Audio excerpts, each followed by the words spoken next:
Greetings, Helldivers, and happy holidays! Today we're gonna talk about some lore, because I just can't stand how many people think and say that Helldivers are just normal humans, which is absolutely not the case.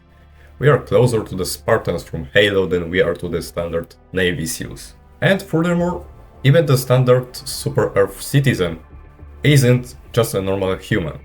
And for that, I will today provide some evidence. The video will be separated in two parts. First one about the Helldivers, as there is just way more evidence on this, since we play as the Helldivers. And the second part will be about the citizens and SEAF troops. So let's get straight into it. Before we start talking about anything really, there is the most important part of the lore. In the lore of Helldivers 2, there is a company named C.O.B Genetics. It's a company working with Ministry of Humanity, which is not only modifying the food you are eating, but also the Super Earth citizens themselves. It's the most powerful proof that not only Helldivers but also Super Earth citizens are not humans. They are genetically enhanced to be superhumans at this point.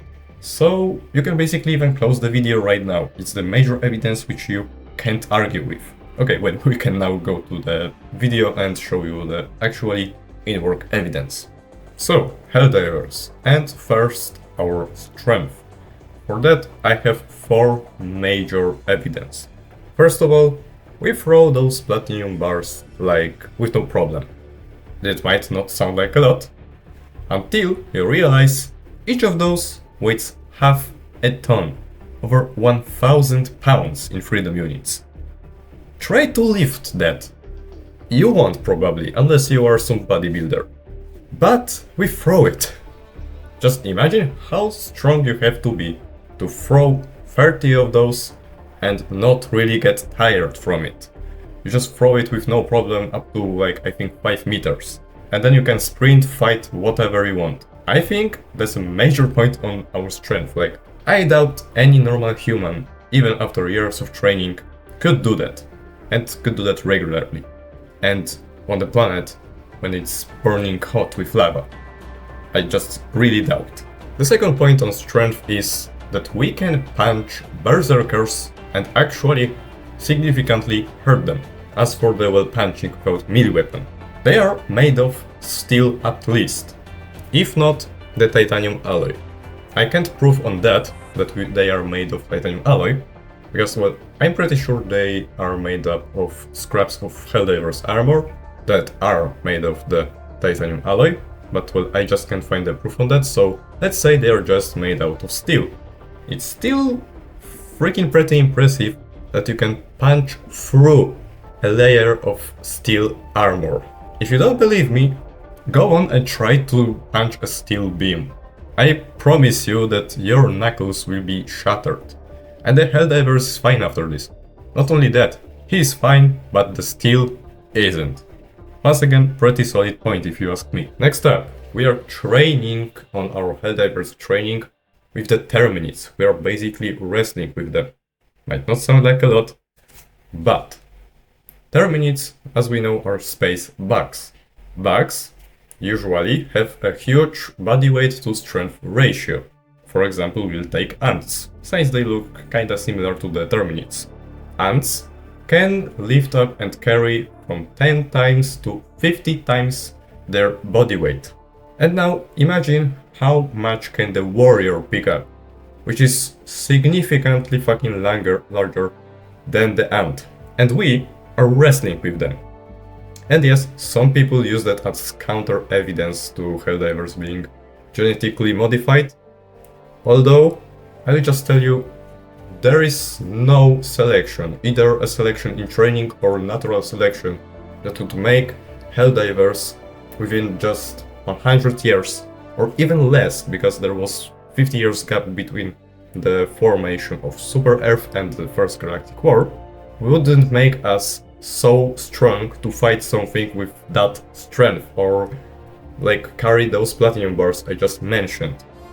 No sort of natural or fake selection would make us do that in such a short time span. There have to be some modifications. Next up, our durability. We can survive multiple things that a normal human wouldn't, even in a titanium armor. For that, I have two major examples. First of all, the 500 kg bomb. You can survive with no issue this bomb on 25-meter radius if you are just laying on the ground. The normal human would at least go deaf, if not internal bleed out, thrown away, etc. And the Helldiver just lays there with no problem, not getting deaf. You don't even have to steam, you're completely fine. And those bombs are freaking powerful. Second of all, probably way better example. You can survive getting crushed by the Hive Lord. Of course, not always, but you do. And since everything is canon, you surviving a Hive Lord falling on you is also canon. Now, those fucking worms are huge. Imagine how much do they weigh. Probably hundreds of tons. And you are tanking hundreds of tons falling on your face. You should be dead with no option to even recognize you. And you can be fine. Of course, like I said, not always, but the sheer option for you to survive that. It's incredible. And well, while strength and durability are the major examples why Helldivers are not normal humans, these are not all, obviously. We also have steams. A magical syringe that will fix anything in your body as long as the body is intact. You name it. Broken arms, crushed ribs, internal bleedings, basically whatever will be healed if you just pop a syringe to your neck. And you are basically immortal as long as the steam works and as long as the thing hitting you doesn't instantly kill you. And yes, you might say that's about the liquid in the steams, not about the Helldivers, but there is a thing that only Helldivers are compatible with the steams. If you use a steam pistol on the SEAF trooper or on the civilians, it simply doesn't work, they don't get healed. Meaning, the blood of Helldivers, or overall their body, have to be somewhat modified so we can actually use steams on ourselves. The second argument, which is not that solid, this one is not really solid and it can be argued about. Our height. The average height of Super Earth is probably something around 6 foot tall, 1.8 meters tall. And Helldivers' minimum height is 1.95 meters or 7 feet tall. And we come in millions.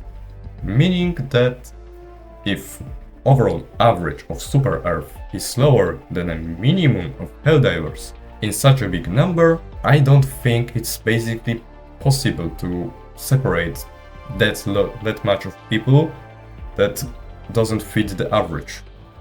But yeah, it can be argued because, well, it's Super Earth, we have billions of citizens, and that might not be a very solid, but well, everybody is wondering why every Helldiver is taller than average citizen.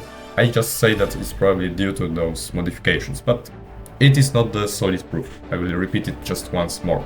And the very last thing about the Helldivers, we can't be turned into Illuminate, into voteless. I mean, the thing turning the normal citizen to the voteless is the monolith, and well, we engage with it.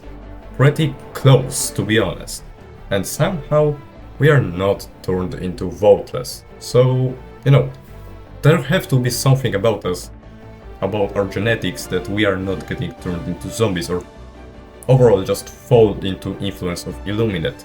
And now we can move to the citizens. Well, here I wanted to talk about the C.O.B Genetics at first, but it's just way too important to leave it so late in the video.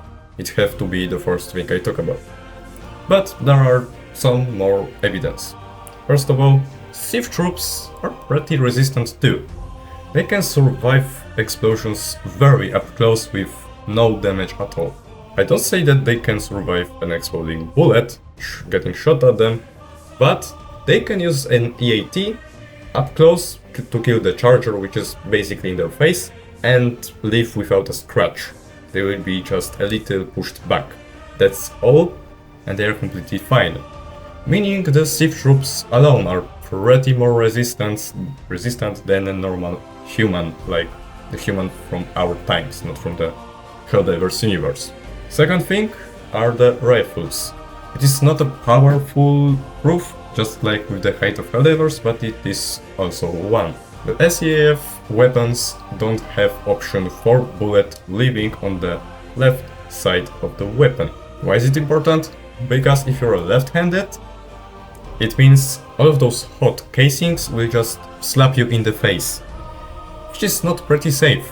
And by that we can assume that there is no option for a Super Earth civilian to be left-handed, which is mostly, I guess, due to those genetical modifications. It is just reduced, deleted, because, well, why make trouble of it when everybody can be made to be right-handed by genetics, not forced to be. And I did have one more proof, but I genuinely forgot, so we can skip on it because, well, we have the C.O.B Genetics. That's the most important part. So, I hope I didn't really leave any room for you to argue. Well, you can't really argue with literary company about modifying Super Earth citizen gens existing in the lore of Helldivers. It's a fact. And only time I will agree with Super Earth citizens not being superhumans is when the devs say it themselves. And if they do, I have one thing to say. Learn your own fucking lore. And happy holidays. I will see you in the next one, Helldivers.